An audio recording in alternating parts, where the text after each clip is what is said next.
Hi friends, நேத்து weight loss challenge day 77. நேத்து Thursdayங்கிறனால நான் சாய்பாபாக்கு விரதம். நான் உப்பு அந்த மாதிரிலாம் எதுவுமே சேர்த்திக்க மாட்டேன். வெறும் ஃப்ரூட்ஸ் மட்டும் தான் எடுத்துக்குவேன். நைட்டுக்கு மட்டும்தான் சிம்பிளா ஏதாவது ஒரு டிஃபன் எடுத்துப்பேன். நான் மோஸ்ட்லி சேமியா தான் எடுத்துட்டு இருக்கேன். ஏன்னா வெயிட் லாஸ்ல இருக்கறனால ராகி சேமியா இல்ல கம்பு சேமியா இது போல சாப்பிடும்போது வெயிட் போடாதுங்க. 0 கேலரி டயட் வீடியோ போட்டதுனால எல்லாருக்குமே என்ன டவுட்னா, அன்னைக்கு வந்துட்டு நம்ம 0 கேலரி டயட்னா வெறும் லிக்விட் மட்டும் தான் எடுத்துட்டு இருக்கோம். அதனால 2 கிலோ அந்த மாதிரி கம்மியாகுது. அப்ப அடுத்த நாள் வந்துட்டு நம்மளுக்கு வெயிட் ஏறாதா அப்படின்னு கேட்குறாங்க. கண்டிப்பா வெயிட் ஏறும். அதே போல முந்தின நாள் 0 கேலரி டயட் நம்ம எடுத்துருக்கனால வயிறு வந்து காலியா வச்சிருப்போம். குடல் வந்து சுருங்கியிருக்கும். அப்ப அடுத்த நாள் நம்மனால அதிகமா சாப்பிட முடியாது. ரொம்ப பசி எடுக்கிற மாதிரி தோணாது. அப்போ இதுதான் சான்ஸ்ன்னு வச்சுக்கிட்டு நம்ம என்ன செய்யணும்னா, நம்ம குடல வந்து சுருங்குனது திரும்பி நம்ம பெருசாக விடக்கூடாது. அதுக்கு அடுத்த நாளுமே பார்த்தீங்கன்னா, ரொம்ப கம்மியா சாப்பிட்டுட்டு இருந்தோம்னா, நம்ம குடல் வந்து இன்னமும் விரியாம கொஞ்சம் சுருங்க வரும். இது போல குடல் சுருங்க சுருங்க தான் நம்ம சாப்பிடுற குவான்டிட்டி வந்துட்டு தினமும் கம்மியாகும். திரும்பவும் ஜாஸ்தி சாப்பிட ஆரம்பிச்சுட்டோம் அப்படின்னா, குடல் விரிய ஆரம்பிச்சிரும். அப்போ கண்டிப்பா வெயிட்டுமே இன்க்ரீஸ் ஆக ஆரம்பிக்கும். எந்த ஒரு சர்ஜரியும் இல்லாம நம்ம குடல் சுருங்கணும் அப்படின்னா, இது நல்ல ஆப்ஷன். கொஞ்சம் சாப்பிட்டாவே நமக்கு நல்லாவே வயிறு ஃபில் ஆன மாதிரி ஒரு ஃபீலிங் இருக்கும். உடல் பயிற்சி இல்லாமலேயே உடல் எடைய ரொம்ப சுலபமா எப்படி நம்ம கம்மி பண்ணலாம் அப்படின்னா, அதுக்கு நல்ல பெஸ்ட்டான ஆப்ஷன் பூசணிக்காய் ஜூஸ் தான். என்னோட வீடியோ பார்க்குற நிறைய பேர் வந்து பூசணிக்காய் ஜூஸ் குடிச்சு உடம்ப கம்மி பண்ணிட்டு இருக்கீங்க. ரொம்ப சந்தோஷமா இருக்கு.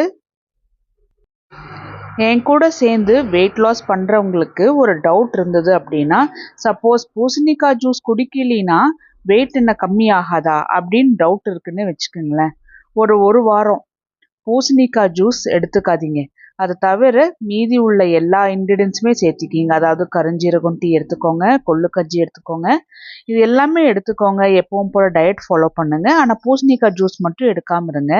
அப்படி எடுக்காமல் இருக்கும்போது உங்களுக்கு எவ்வளோ ஸ்லோவா வெயிட் லாஸ் ஆகுதுங்கிறத பாருங்க. ஏன்னா கருஞ்சீரக டீயும் கொள்ளும் பார்த்தீங்கன்னா, இது 2மே வந்து வெயிட் லாஸ்க்கு நல்லாவே ஹெல்ப்ஃபுல்லாக இருக்கும். அதனால கண்டிப்பாக நம்மளுக்கு வெயிட் லாஸ் ஆகும்.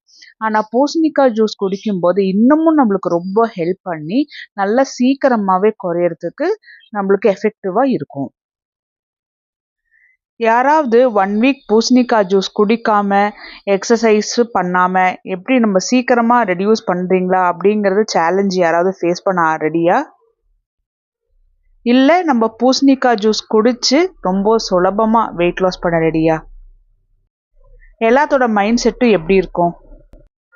நம்ம யாரா இருந்தாலுமே ரொம்ப கஷ்டப்பட்டு ஒன்று நம்மளுக்கு கிடைக்குதுங்கிறத விட நல்ல ஈஸியாக நம்மளுக்கு இதை செய்ய முடியுது அப்படிங்கும்போது அதை தான் நம்ம வந்து ஃபாலோ பண்ணுவோம் இல்லையா? நேற்று நான் பூசணிக்காய் ஜூஸ் எடுத்துக்கல. ஏன்னா சாய்பாபாவுக்கு விரதங்கிறனால உப்பு சேர்த்தாம தான் நான் குடிச்சே ஆகணும். காலையில் எந்திரிச்ச உடனே அப்படியே வேலையெல்லாம் பார்த்துட்டு ஒரு மாதிரி டயர்டாக இருக்குன்ட்டு காலையிலே நான் ஜீரக தண்ணியுமே கொஞ்சம் சூடு பண்ணி குடிச்சிக்கிட்டேன். ஓகே நம்ம விரதம் இருக்கிறோம், அதனால கொஞ்சம் லேட்டாக வந்து ஜூஸ் செஞ்சு குடிச்சிக்கலாம் அப்படின்னு நான் அப்படியே ஸ்கிப் பண்ணிவிட்டு மார்னிங் பார்த்தோம்னா நான் எதுவுமே எடுத்துக்கல. அப்படியே ஜீரக தண்ணி மட்டுமே குடிச்சிட்டு நான் அப்படியே இருந்துட்டேன். என்னோட உடம்பு பொறுத்த வரைக்கும் எனக்கு தர்பூசணி சாப்பிட்டா நல்ல வெயிட் லாஸ் ஆகுது.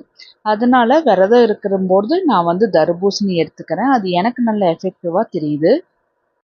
என் வீடியோ பார்க்குறவங்களுக்கு தெரிஞ்சிருக்கும், நான் தர்பூசணி தவிர பப்பாளி வந்து கொஞ்சம் விரும்பி சாப்பிடுவேன்.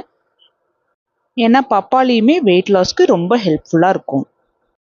ஒவ்வொருத்தரோட உடல் வாக்கு பொறுத்து ஒவ்வொருத்தருக்கு ஒவ்வொரு பழம் சாப்பிடும்போது அது நல்ல எஃபெக்டிவாக இருக்கலாம். அந்த மாதிரி உங்கள் உடம்புக்கு எது சூட் ஆகுதோ அதை நீங்கள் சாப்பிட எடுத்துக்கலாம். எனக்கு சில நாட்கள் பசிக்கும். அப்போ நான் கொஞ்சம் ஜாஸ்தியாக எடுத்துக்கிற மாதிரி இருக்கும். சில நாட்கள் எனக்கு பசிக்காது. அன்னைக்கு நான் கம்மியாக எடுத்துக்கிறது போல இருக்கும். அதே மாதிரி தான் உங்களுக்கும். உங்களுக்கு எப்போ பசிக்குதோ அப்போ நீங்கள் சாப்பிடுங்க. பசிக்கலை அப்படின்னா ஃபோர்ஸ் பண்ணி சாப்பிட வேண்டாம். அந்த டைமில் ஸ்கிப் பண்ணிக்கலாம் தாராளமாக.